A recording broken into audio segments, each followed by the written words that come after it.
y es el de la medición precisa de la presión arterial. Esto dentro del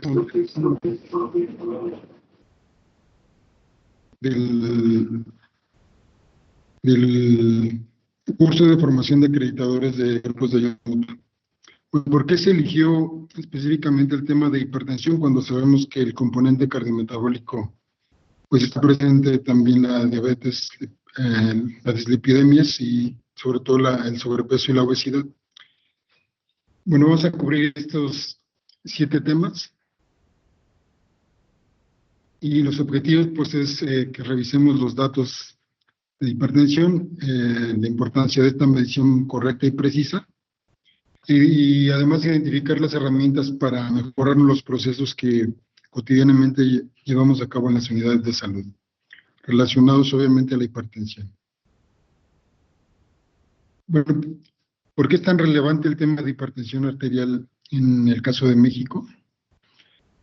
Por el número de personas afectadas, ¿no? A nivel mundial, vemos los cerca de 1.300 millones que están viviendo con hipertensión. Es el principal factor de riesgo para enfermedad cardiovascular, y a nivel del continente americano, pues es el causante de cerca de 2 millones de muertes al año. Como factor independiente, quiero dejar un poco claro que no estamos dejando de lado que la persona vive con más de una enfermedad cardiometabólica. En el caso de México, dentro de los estudios que se han hecho en las encuestas nacionales de salud, en 2023, dentro de los principales hallazgos que se identifican están estos, ¿no? 1/3 de la población tiene hipertensión. De los millones de adultos en México, 1/3 tiene la enfermedad con un diagnóstico o sin él. Como dice en la siguiente, cerca del 40% desconoce que está viviendo con hipertensión. Y dentro de las personas que sí han sido diagnosticadas y que acuden a tratamiento de manera regular, solo el 42% tuvo una medición que lo pondría en niveles de control, ¿no? Es decir, tenemos por ahí un área de oportunidad a nivel nacional muy grande, que es decir, que 60% no se están controlando. En el mismo contexto de las encuestas nacionales de salud, si hacemos este comparativo de las últimas que se han realizado, vemos la presencia de los otros factores de riesgo que les mencionaba, ¿no? Sobrepeso, obesidad, diabetes, y cómo en cada medición de la encuesta nacional de salud y nutrición van incrementando las prevalencias, ¿no? Es decir, tenemos mayor número de casos, pero aquí la alerta siempre es los casos que no se están diagnosticando. Bueno, para eso, o para intentar contener un poco este problema de las enfermedades cardiometabólicas, desde hace prácticamente 6 años se ha tomado una iniciativa mundial que se llama, o se denomina HEARTS, es un acrónimo de los hábitos. La presentación. No se ve la presentación, de favor, la presentación no se ve. A ver, denos un segundo.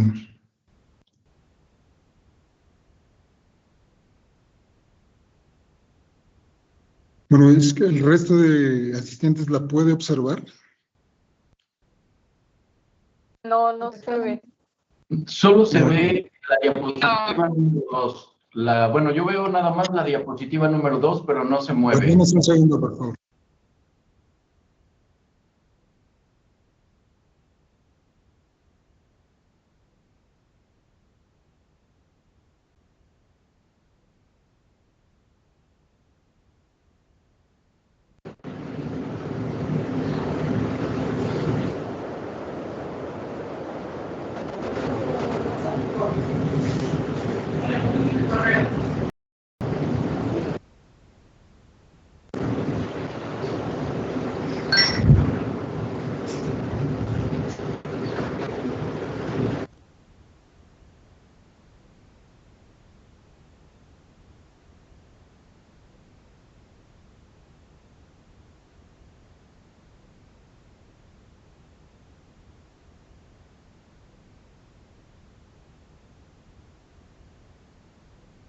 Ahora nada más valídenos si se observa ahora sí. Buen día, doctor Pérez. Aquí Samantha Salazar Siniestra. Se ve la pantalla, pero solamente se ve la presentación, el formato PPT. No se ve como si se estuviera transmitiendo. De acuerdo. Vamos a hacer el ajuste técnico, una disculpa. Sí, claro, muchas gracias. Buenos días a todos. Por favor, denos un momentito en lo que se hacen los ajustes para que se pueda transmitir adecuadamente la imagen. Gracias.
Bueno, vamos a continuar entonces. Me dicen si pueden observar la presentación. Sí, se ve la presentación, doctor. Bueno, se veía, pero no se está compartiendo como en transmisión, solo como si estuvieran revisando ustedes. ¿Lo ven ahí? ¿Ahí la pueden observar?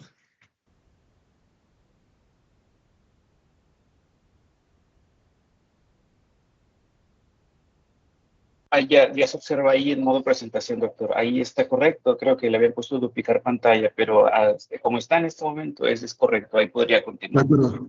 Bueno, vamos a continuar. Gracias.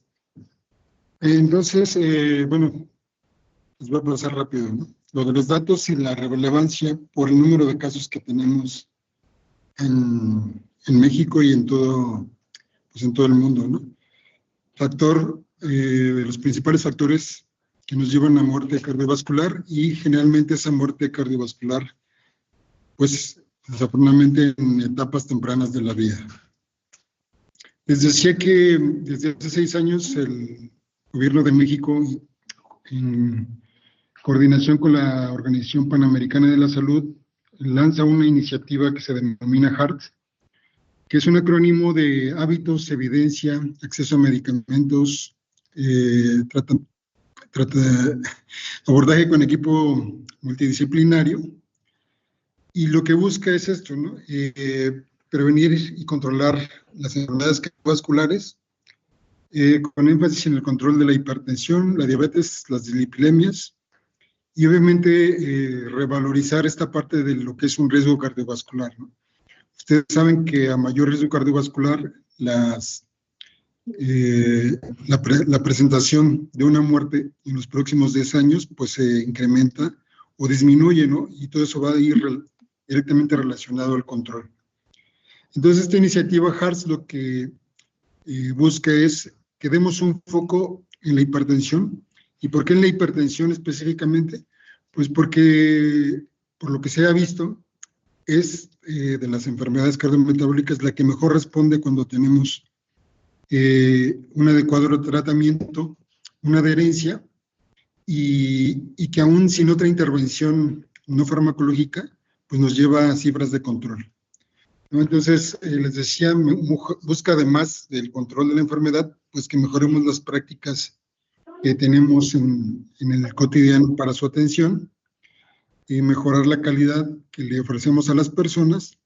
Y obviamente el objetivo final es disminuir la mortalidad, la discapacidad, y obviamente que esa mortalidad no se dé en etapas cuando la persona todavía es productiva tanto para el país como para su familia.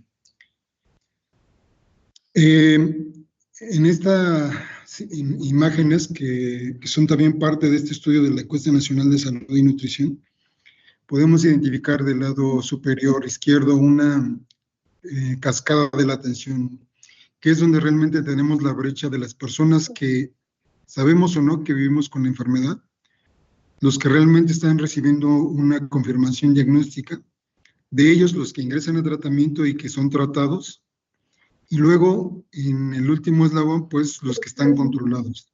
Entonces esta brecha de atención ha sido uno de los principales objetivos para que se intente dar un empujón no solo a la hipertensión, sino a otras enfermedades cardiometabólicas, cuando dimensionamos el número de personas que no se diagnostican y de las diagnosticadas las que no están logrando metas de tratamiento. Ahora, si se fijan en las otras gráficas de este estudio de análisis que hicieron en el Instituto de Salud Pública, nos preguntan en los últimos meses si dejó de tomar un medicamento para la presión arterial. El 34% dijo que sí. Y esto a pesar de que van a sus consultas mensuales o bimensuales, pero las personas dejan de tomar hasta un 30% el tratamiento. Es decir, de los pocos, de la mitad que tenemos tratado, de los que deberíamos de tener, todavía ellos que sí tienen asistencia en algún servicio de salud, pues dejan de tomar los medicamentos. En la parte de abajo de esa misma cuadro se puede observar lo que dice, ¿no? ¿Cuántos días dejó de tomar el medicamento? Y si se fijan, de unos 6 días hasta el 80% de esos pacientes que no tomaron el medicamento. Los que se van conectando, si nos ayudan silenciando el micrófono, por favor. Los agradecemos. Luego de 1 a 3 semanas hasta un 11%, es decir, prácticamente un mes, dejaron de tomar el tratamiento.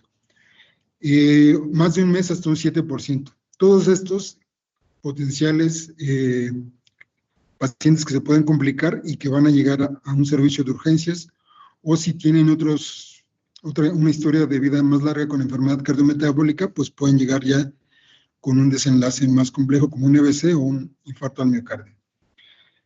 Luego, en el mismo sentido de esto, ¿por qué dejaron de tomar? ¿Cuál es el principal causa de haber dejado de tomar? El olvido hasta en un 60%. Aquí hay una primera alerta de la forma en que estamos informando o educando a la persona para que la adherencia se pueda ir mejorando la adherencia, ¿no?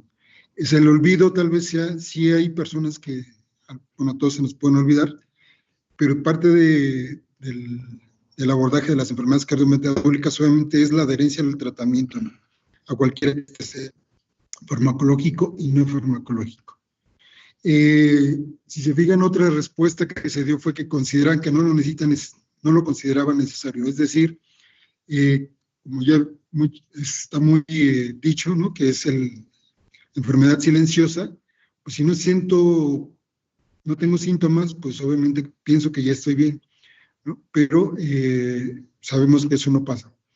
Algunos que tuvieron efectos secundarios por los medicamentos, que también aquí tiene mucha relevancia de qué tipo de fármaco estamos prescribiendo, y otro que es, tal vez se ha agudizado en los últimos, bueno, siempre ha habido un problema, pues, pero en estos años que las compras consolidadas no han sido como de la manera más adecuada como pensaríamos, pues no se le ha surtido el medicamento, o bien no tuvieron el dinero para comprarlo en otro espacio, es decir, en una farmacia. No, hasta un 20% o cerca de un 20% que no tuvo surtimiento de los medicamentos. Otras razones para no tomar el tratamiento, pues, se fijan en la mitad, dice que consideran que no lo necesita o le hace daño, ¿no? el tomar pastillas. El doctor no se lo aconsejó, otros porque siguen una dieta o un plan de ejercicios, y nuevamente lo de el desabasto que puede presentar la unidad a la que asistieron. Bueno, esta lo vamos a retomar en la parte final.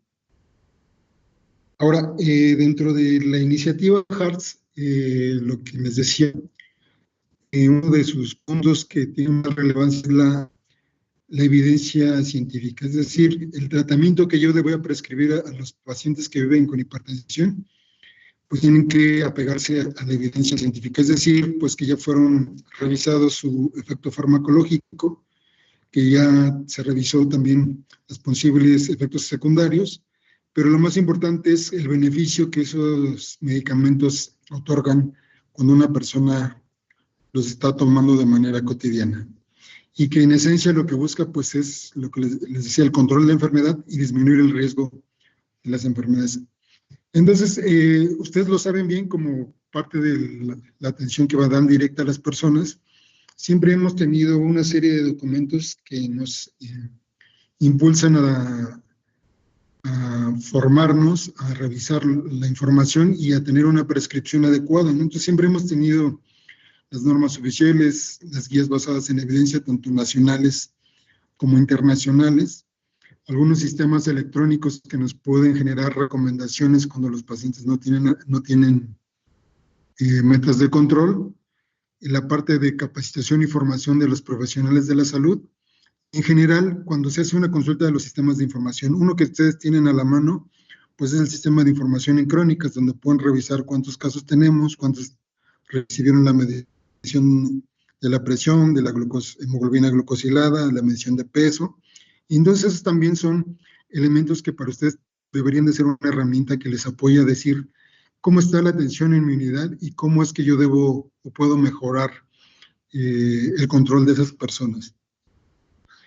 Entonces, dentro de esta iniciativa HEARTS Corazones México, que ahora se ha relanzado para esta administración, Corazones México, se busca que dentro de los principales elementos consideremos una herramienta como esta, que se denomina vía clínica.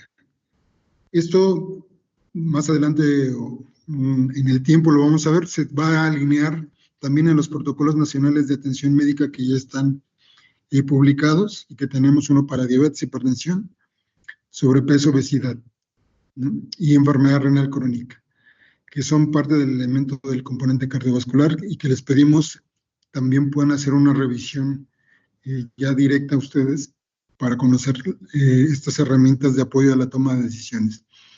Entonces, lo que busca es que podamos tener un tratamiento estandarizado, es decir, que utilicemos los medicamentos que tienen un mayor potencial farmacológico y que se toman idealmente una vez al día. Y aquí dentro, tanto el PRONAM como estas vías que se han ido desarrollando en coordinación con la OPS, buscan que iniciemos el tratamiento de la hipertensión con 2 fármacos, que nos vayamos un poco más intensivos en el abordaje, buscando pues que las personas lleguen a metas de control. Recientemente se han publicado, no es una documentación que se haya aterrizado al contexto nacional, pero se han relanzado, como si algunos de ustedes lo han revisado, las cifras de control, y cada vez esas cifras de control, esos rangos de normalidad, están siendo más, o están disminuyendo, ¿no? Estamos pasando de ese 120-80 tal vez histórico, a intentar ir por allí de los 110 o del 110 sobre 70, ¿no? Como una de las metas para el control. Entonces aquí tenemos que ser más intensivos con el tratamiento farmacológico e iniciar con 2 medicamentos que tengan una duración de 24 horas y que obviamente nos ayuden a un control lo antes posible de las personas. Además del tratamiento farmacológico del protocolo estandarizado, se está también impulsando el que utilicemos herramientas que nos ayuden a tener un mejor diagnóstico.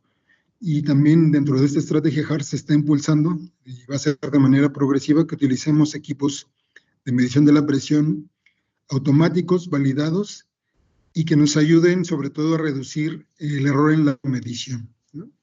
Y obviamente esto buscando pues que la cifra que estamos midiendo la persona en cada consulta nos ayude realmente a identificar que se está controlando. Entonces, haciendo una revisión de los equipos que tenemos disponibles, resaltamos que los esfigmomanómetros de mercurio ya no debería de haber en las unidades, ¿no?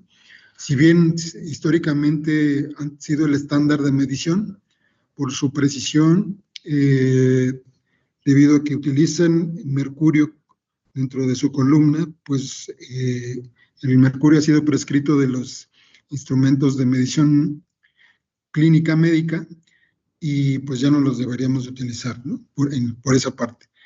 Lo que tenemos casi siempre a la mano son los aneroides, ¿no? Pero como dice ahí, la recomendación es que no lo utilicemos o no sea nuestro parámetro de medición porque requiere de una calibración. Ustedes saben que con un golpe o una sacudida o una caída, pues ya no, generalmente tienden a descalibrarse y no hay forma de renovarlos, ¿no? O sea, más que adquiriendo uno nuevo. Y luego la propuesta de Hartz es que utilicemos estos dispositivos de medición automática. Obviamente no vamos a utilizar cualquier insumo. Hay un listado de equipos de este tipo, como los que pueden ver en este tercer gráfico, que son instrumentos que han sido o pasado por una validación adicional, no solo de su fabricación, sino también de los resultados en la medición que nos están ofreciendo. Hay una lista dentro del material que les compartiremos del curso, incluiremos los enlaces donde ustedes pueden consultar qué equipos de medición automática, como los que ven ahí, están validados y podemos, digamos, de alguna forma garantizar que la medición que nos van a otorgar es la adecuada. Bueno, ahora vamos a pasar al otro tema importante, que es, bueno, ya hicimos un recordatorio de las cifras, de las estrategias que estamos buscando farmacológicas, de incorporación de otras tecnologías como los medidores automatizados. Pues vamos a ir a la práctica, que es cómo debo de medir correctamente la presión arterial. Bueno, tenemos 8 elementos a considerar antes de realizar la medición.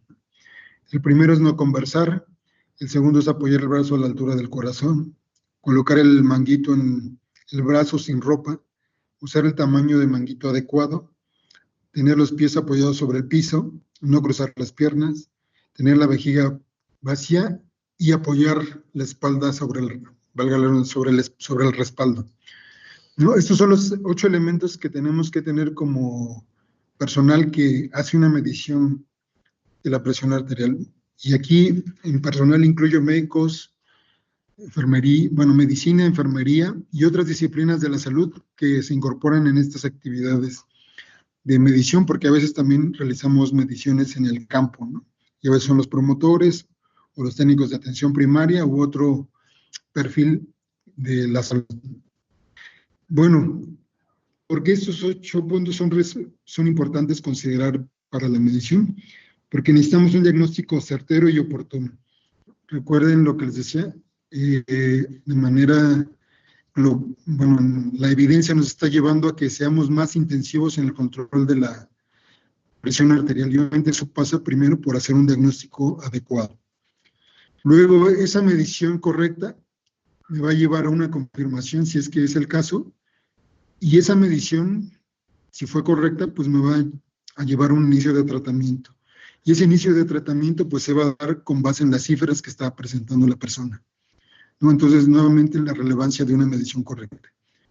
En los seguimientos, en las consultas de seguimiento, yo tengo que valorar si realmente la persona está tomando los medicamentos. Ya vimos algunas de las respuestas en unas diapositivas previas de por qué la gente no tomaba el tratamiento. Entonces, si yo voy a hacer o tengo una elevación de la presión arterial y no valoro antes si la persona realmente está tomando el medicamento, pues voy a tener también ahí tal vez un error al momento de la prescripción farmacológica. También nos va a identificar si la persona está presentando efectos secundarios o adversos a la toma de los medicamentos.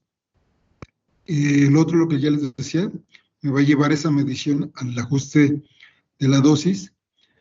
Y en esencia el resultado de todos estos pasos, pues es que yo necesito que la persona se controle y con ello pues disminuir el riesgo cardiometabólico global.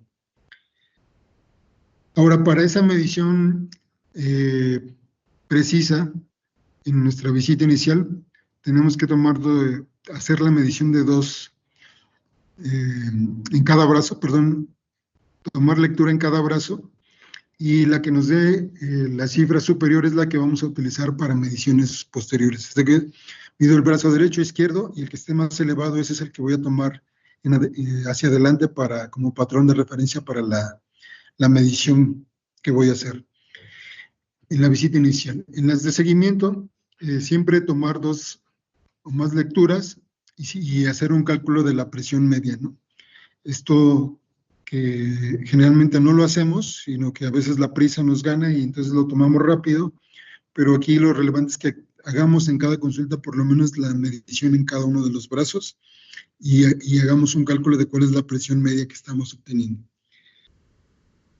Luego, algo muy importante que siempre, digo, ustedes o nosotros hemos sido pacientes o acudido a alguna unidad de salud, tanto pública como privada, y si llevamos el tema de cómo debe ser la preparación antes de la toma de la presión, las condicionantes que nos marca es, pues esto, ¿no? Descansar en una silla durante por lo menos 5 minutos, mantener la vejiga vacía, es decir, no tener ganas de ir al baño, no haber comido en los minutos previos a la medición, no haber ingerido cafeína, fumado, realizar actividad física al menos 30 minutos antes de la medición. Por ejemplo, algunas unidades donde las personas tienen que subir una rampa o subir 1 o 2 niveles y hacemos una medición, seguramente esa medición va a estar elevada. Les decía, si alguien no pasó al sanitario previo a la consulta y le urge ir, pues también va a haber una elevación de las cifras de presión arterial. Entonces, digo, parece muy complejo el proceso, pero en realidad son medidas que debemos de considerar por todo lo que ya les decía de la relevancia de esa medición y esa medición a qué procesos me va a llevar. Bueno, entonces ya tenemos lista a la persona que está relajada, que no ha hecho esfuerzo, que no ha tomado algún medicamento o líquido estimulante. Pues ahora ya paso a esto, o más bien les ejemplificamos el por qué esos 8 pasos son relevantes. Cuando uno conversa mucho con la persona y, por ejemplo, tiene la persona alguna cuestión afectiva, emocional, seguramente se va a poner tensa, o va a llorar, y tal vez eso se dé porque hay confianza con el personal de salud, pero para esos momentos no es tal vez un momento adecuado para valorar esa medición, ¿no? Porque la persona ya tiene un factor estresante. Entonces, si fijan acá, lo que nos dice es que si nosotros hablamos con las personas de forma activa, podemos agregar hasta 10 milímetros de mercurio. Ojo, no es la regla, pero tenemos que considerarlo como alteraciones relevantes al momento de la medición. Cuando la persona no apoya el brazo, la tiene colgada, se tiene que estirar mucho hacia la mesa o en el descansabrazos de la silla, o cuando nos tenemos que adaptar a otras posiciones, nos puede elevar hasta 10 milímetros de mercurio esa medición. El más común tal vez sea el de la ropa, ¿no? Cuando la persona no se arremánguese, y el paso 1, como el paso 3, como lo decía, es que no debe de haber ropa sobre el brazo, ni arremangarla, porque eso también genera presión hacia arriba, en la parte superior, y esta puede ir desde 5 hasta 50 milímetros de mercurio la elevación. Y digo lo más común porque tal vez por el espacio no se den las condiciones, por la privacidad de las personas, pero tal vez valga la pena postergar esa medición si no va a ser en esas condiciones ideales, ¿no? Por este rango de alteración que nos puede dar. Y lo otro también es que vayamos educando a la persona para que en las visitas subsecuentes pues intente traer ropa que permita esa medición de manera más adecuada.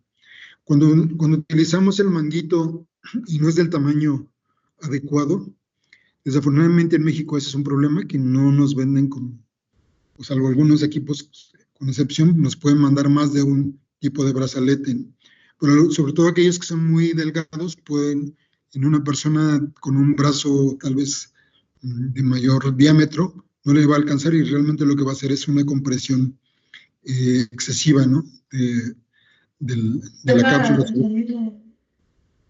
Y entonces eso también nos puede elevar hasta 10 milímetros, de 2 a 10 milímetros. El no apoyar los pies sobre el piso, hasta 6 milímetros, las piernas cruzadas, que también a veces es muy común que algunas personas de manera natural hagan este cruce de piernas al sentarse, de 2 a 8 milímetros de mercurio. El tener la vejiga llena, pues hasta 10 milímetros de mercurio, y no apoyar la espalda hasta 6 milímetros de mercurio. Entonces, ahí llevamos la parte de la importancia de tener una preparación adecuada. Entonces ya tenemos que idealmente tenemos que tener un equipo validado automatizado y garantizar estas condiciones de medición. Cuando no tenemos un dispositivo automático validado y tenemos un manómetro que, valga la redundancia, es que tiene que estar calibrado, ustedes ven alguna alteración de la plumilla que les marca en 0 en su manómetro aneroide, lo mejor es no utilizarlo, ¿no? De hecho, idealmente, pues habría que ya retirarlo porque nos va a estar generando mediciones erróneas. Entonces, tal vez, no sé si sea bueno decirlo, pero tal vez valga la pena no hacer la medición, ¿no? Si tenemos dudas de que ese equipo aneroide esté realmente calibrado. Y entonces la técnica, pues la mayoría ya la conoce, ¿no? Pues el brazalete por arriba del pliegue del codo, el tubo o las mangueras, como le denominen, pues por arriba de la arteria braquial, colocar nuestro estetoscopio y ir elevando la presión hasta 30 milímetros de mercurio por arriba en el momento en que dejamos de percibir el pulso. Y vamos a ir desinflando progresivamente 2 milímetros por latido, y ahí vamos a ir buscando esta aparición de los ruidos de Korsakoff para identificar tanto la sistólica como la diastólica. Ahora, ¿por qué si este proceso que pareciera ya automatizado, pareciera que todos lo pueden hacer, se está cuestionando ahora y por lo tal se está buscando la incorporación de equipos validados? Porque dependen de quién lo hace, ¿no? Entonces, si la persona que realiza la medición a lo mejor tiene el adiestramiento, pero a lo mejor en ese momento tiene prisa, tiene una lista de 20 personas por hacer la medición, entonces seguramente se va a ver expuesto a una medición o elementos distractores que le van a llevar a tal vez no hacer una medición lo más precisa posible. Pues cuando esa medición no es precisa, insistimos, desencadena que la prescripción tal vez no sea la adecuada, que lo llevemos a metas de control cuando realmente no está, o de descontrol cuando realmente sí está. Entonces esa parte es muy relevante. Entonces, aquí no es culpa de nada, tenemos que apegarnos a la tecnología para tener mejores resultados y una mejor calidad que le podamos ofertar a las personas, ¿no? No es cuestionamiento de la práctica, pero sí es importante que validemos nuestro proceso de medición. Si inflamos muy rápido, si le inflamos de más, si la gente dice, oye, ya no siento el brazo de la presión, o me siento que me va a reventar el brazo. O sea, tenemos que, en ausencia de un equipo automático, revisar nosotros nuestra propia técnica. Y sobre todo lo más importante es no tener prisa al momento de la medición, porque la prisa seguramente nos va a llevar al error. Entonces, lo que buscamos con esto, pues, es adecuar nuestros procesos de atención, incorporar esta tecnología que progresivamente se va teniendo. Ya creo que hemos dejado claro la importancia de la medición y el por qué. Mejorar los resultados, la calidad de la atención, mejorar el riesgo cardiovascular en las personas. Solo recordemos por qué el énfasis ya les decía, en controlar o el tema de la hipertensión por sí sola, porque es el principal factor de riesgo modificable que teniendo una adherencia al tratamiento, nos lleva prácticamente al control de la enfermedad, no solo en el corto plazo, sino a largo plazo. que vamos a disminuir la posibilidad de un evento cardiovascular adverso, infarto o enfermedad vascular cerebral, y obviamente pues que vamos a disminuir la mortalidad de esas personas y en general de los mexicanos, ¿no? Que pues, es la primera causa de muerte en la enfermedad cardiovascular. Ahora, dentro de lo que ya les decía de la capacitación, es muy importante que replanteemos los procesos que realizamos en el cotidiano.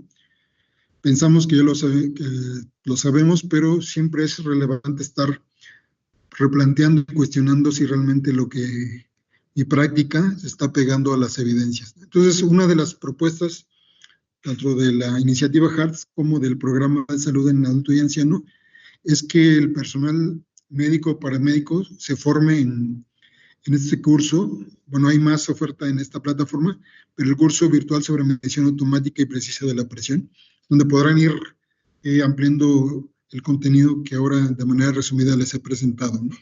Es un curso breve, es muy didáctico, son videos, nos vienen ejemplos muy claros y obviamente pues el objetivo de esto es que tengamos una medición correcta en las unidades de salud. Bueno, ahora retomo ya en la parte final esta diapositiva de la atención de las personas que viven con hipertensión. En el caso de los grupos de ayuda mutua, pues prácticamente estos tres cuadros que nos hablan de por qué las personas no toman el medicamento, pues son una de las intervenciones tal vez que el grupo de ayuda mutua tiene como objetivo, ¿no? Es decir, nuestros pacientes en un grupo de ayuda mutua les vamos a dar abordaje más intensivo, pero que los vamos a ver más pronto, les vamos a dar más información, talleres, sesiones, pláticas. Los estamos vigilando de manera periódica también sus mediciones, tanto de laboratorio como antropométricas, y obviamente la medición de la presión arterial tiene que ser uno de los más relevantes. Entonces, tal vez como meta, como guía de los pacientes que ya tenemos en GAM, tendríamos que nosotros preguntarnos estas mismas preguntas, valga la redundancia, ¿no? Si la persona se lo está tomando, o si lo ha dejado de tomar, ¿por qué lo dejó de tomar? Si está teniendo olvidos, ¿por qué está pasando eso? ¿Qué tipo de estrategia yo desde un GAM puedo establecer con recordatorios, por mensaje, por llamada, por reforzar ese tema con las personas, con la familia que lo cuida, si es que aplica un cuidado, que la persona ya sea adulta mayor y tenga dependencia y tenga que ir con un cuidador? Entonces también esa parte la tenemos que ir considerando dentro de nuestros procesos. Es decir, que todos estos elementos que pueden ver ustedes en la imagen, en un grupo de ayuda mutua lo tendríamos que acortar, ¿no? Porque ya son pacientes cautivos y a los cuales les estamos ofertando realmente un abordaje más intensivo, abordaje multidisciplinario, y entonces tal vez en nuestra estadística estos datos deberían de estar o ser muy raros los pacientes que les pasan, ¿no? Bueno, entonces solo como último, pues recuerden que medir mal es diagnosticar mal en el caso de la hipertensión arterial. Eso sería todo y muchas gracias por la atención. Pues agradecemos de verdad la participación muy importante del doctor Henry Pérez.